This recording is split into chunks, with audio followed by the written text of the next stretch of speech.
Paul at Remax here. I'm in my messy basement on the Kingston Peninsula and I'm having a really cozy fire. It's hopefully the last real snowy day of the year. And it was a good reason for me to get a nice cranking fire going in my wood stove. And it got me thinking about how these things relate to buying and selling homes. And in the last couple of years, this is an area that we've seen a lot of change when it comes to the insurance companies.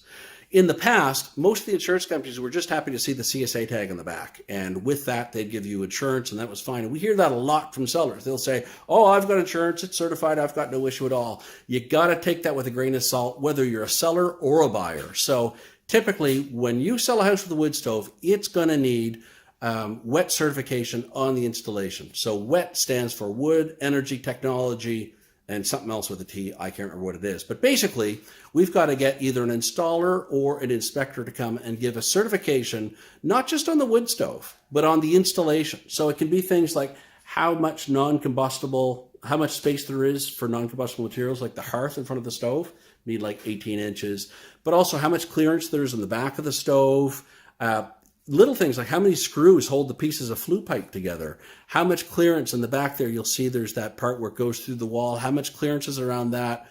And it's really important because I've seen a lot of homes in the last couple of years that have quite fresh wood stoves, meaning they were installed just a couple of years before and installed by companies that this is what they do. They install wood stoves.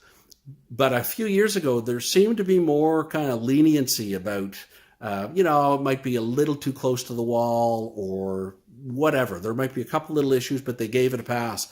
And nowadays, they don't give a pass. And one thing that we see a lot is on mantles. So wood-burning inserts go into an old brick fireplace, and there's a mantle over it.